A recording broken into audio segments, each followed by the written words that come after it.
Hey everybody, welcome to part 2 of the DIY Airstream renovation. Part 1 is linked down in the description. My Amazon packages are starting to arrive, so let's get this project complete. Let me show you what it looks like. Inside the Avion Airstream, we've already painted the walls flat white, refinished all of the woodwork, and installed gray laminate flooring throughout. You'll remember from last episode, we've got dual twin beds here in the bedroom and this ugly wallpaper that we've still got to take care of. All of the incandescent bulbs in the bathroom are making it still feel a little dingy, but we're gonna take care of all of that.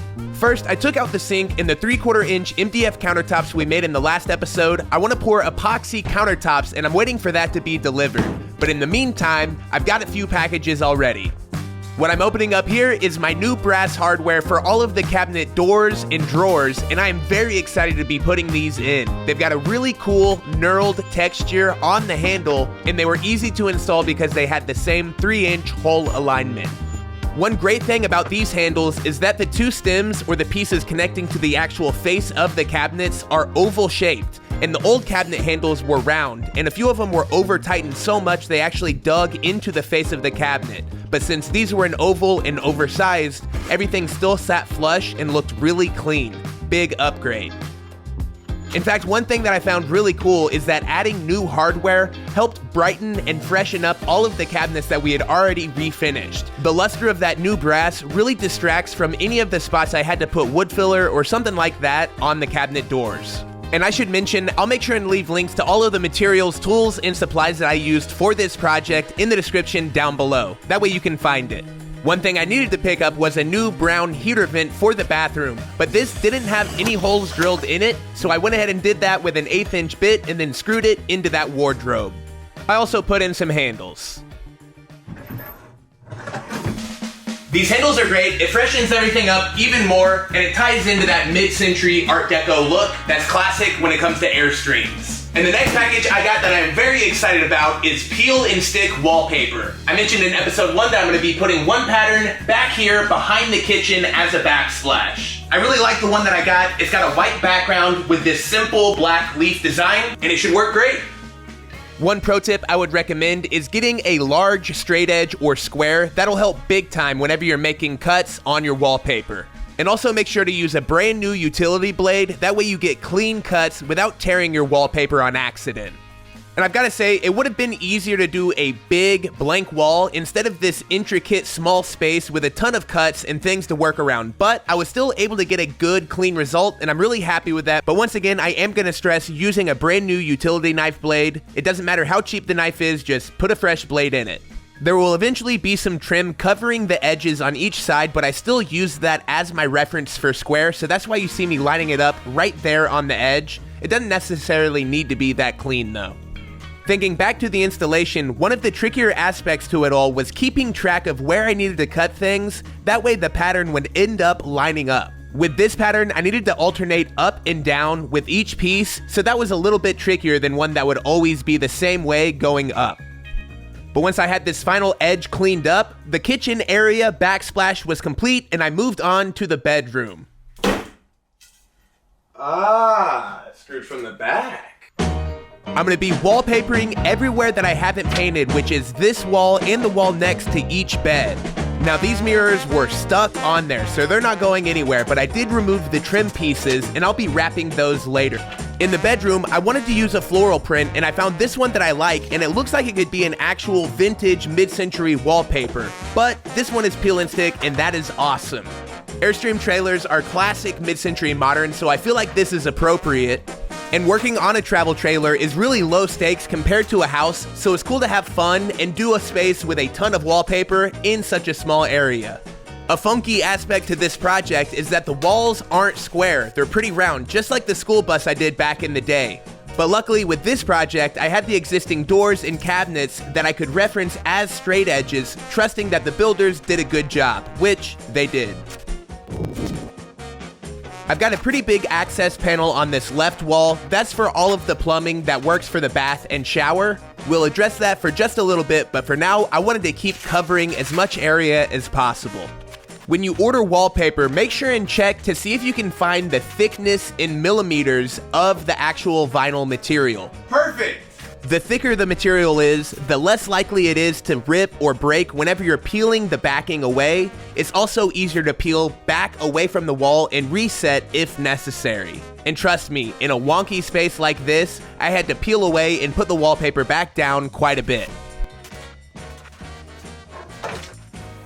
I found success by always starting in the hardest to reach corner and working my way down from there. The paneling on my Avion Airstream is attached to the wall with small rivets, and this wallpaper was still able to attach to it really well without any air bubbles. And the goal here is just to work from the top corner or the top edge and squeegee your way down in one direction, either from the top or the center out, depending on where you have access. Oh, and speaking of access, I cut a quick door for that plumbing access where the shower is. The material is about a 1/4 inch thick plywood, and I made sure to cut away the corners of the wallpaper before I folded it over. That way it didn't overlap and make big folds in the corners. Next, I used an 1/8 inch drill bit to make pilot holes. That way the wallpaper didn't rip when I attached it with screws to the wall. And now it's time to take care of those trim pieces. Luckily, I was able to get 4 of them out of one length of wallpaper. Now, as you guys know, I'm a beginner to a lot of things, and this is a first for me. So I basically just went with present wrapping technique. I wrapped it around as clean as I could, and then I cut away the ends and made a nice fold in the crease where there's a groove for the mirror to sit. I really like the way these patterns line up or blend in, and I reinstalled everything with the same screws in the same spots. And that concludes wallpaper. It looks great, and we'll be right back after a word from today's sponsor, Squarespace. If you need a website, an online store, or a custom domain, Squarespace is your one-stop shop. And the best part is you need 0 website building experience. I'm serious, if you can upload files and drag and drop text blocks, you are well on your way to a one-of-a-kind site. Squarespace's designer templates look great on desktop, tablet, and mobile no matter where customers find you, and they are packed with tons of great features, like no limits to the number of products you can sell using a Squarespace store, Squarespace's Video Studio mobile app that allows you to create high-level professional content for your website and social media, and do not forget, member areas, where you can package premium content behind a paywall, charging your members a monthly subscription fee. So to learn more, make sure and follow my link in the description. That is squarespace.com/modernbuilds, where you can build out your entire Squarespace site before entering any of your credit card info. And then when it's time to make your website live, don't forget to use my code ModernBuilds for 10% off your first site, store, or domain through Squarespace. Big thanks to Squarespace. Now let's get back to this renovation. Now that we are back, I want to take care of the lighting problem right away. And the problem is the fact that everything is original, and this trailer is from 1984. You've probably seen lights like these in almost every travel trailer from back in the day, but now they make new ones with white plastic that look way better.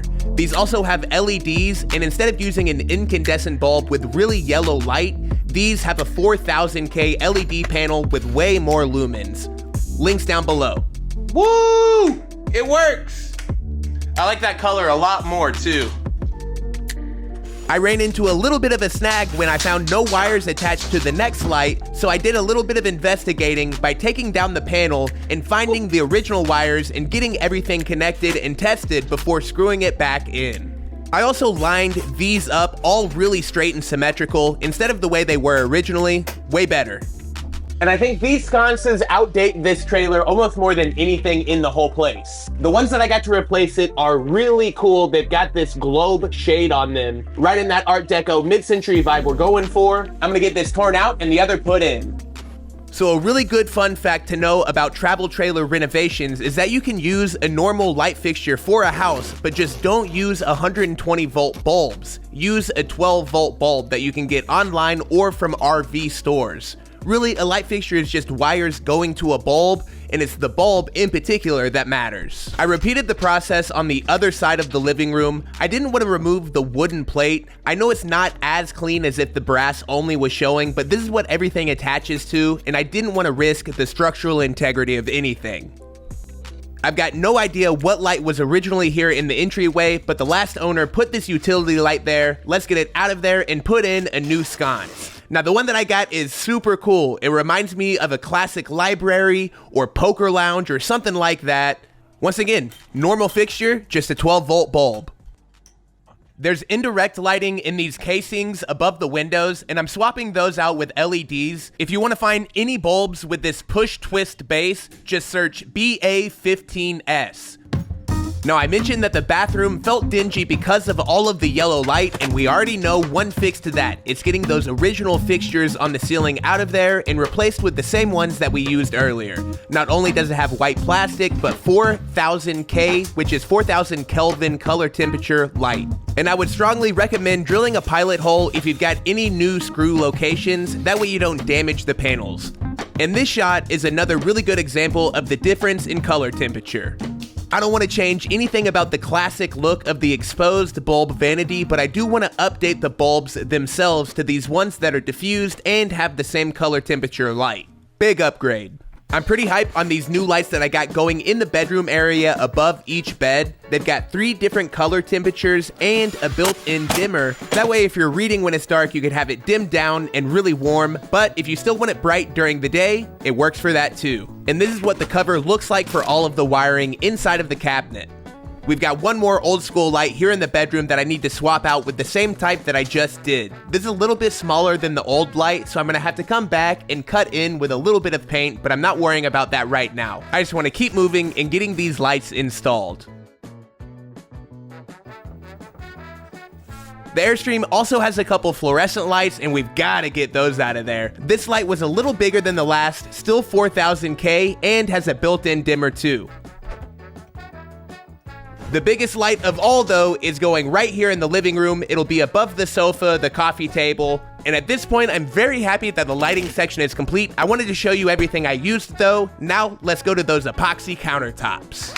So I've got a little bit of an unfortunate update when it comes to the epoxy for the countertops. The delivery got delayed a week, and I am not waiting that long. In a week's time, I'll already be flipping the income property. But I am staying positive, and I found another peel and stick solution. This countertop or wallpaper vinyl adhesive is supposed to be heavy duty enough for this application, and I like the Carrara marble look. And I guess there's only one way to find out. Let's give it a try.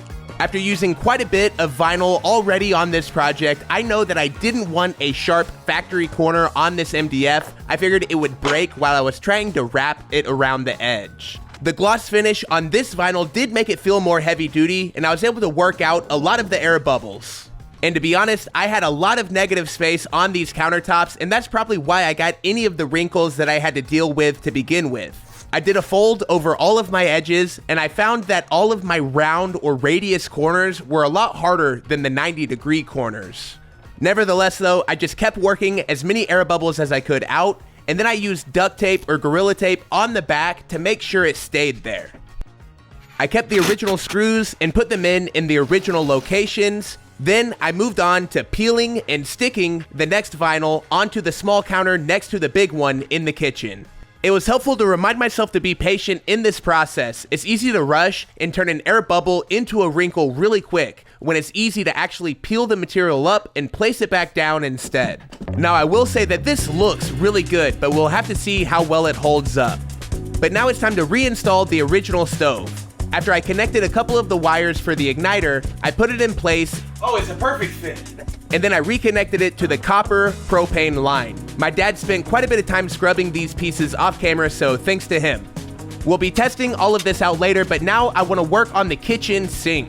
I'm using the original one, that way I save time, money, and I don't need to waste it. It looks really good in the space. I sealed the lip with silicone before installing. And FYI, I am using mineral spirits. Water won't clean up kitchen and bath sealant, so make sure and get some. I did bring in a new sink and sprayer, that way I had some new shiny chrome.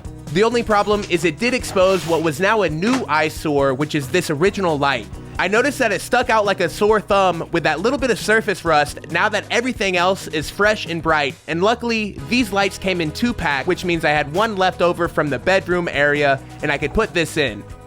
Go for it. And it actually made sense with that dimmer and the yellow light, considering a lot of people do dishes at night. And always make sure to cover any exposed wiring. In the living room, I had this one long last piece of MDF that I needed to attach marble vinyl onto. The vinyl was wide enough that I was able to wrap pretty much all the way around the shelf, and then I installed it along the back wall where the sofa is eventually gonna be. This piece of MDF looked really clean, the scribe was nice, and the vinyl had no air bubbles. And we are looking good. So that's it for now. We'll see you in episode 3. Bye, everybody.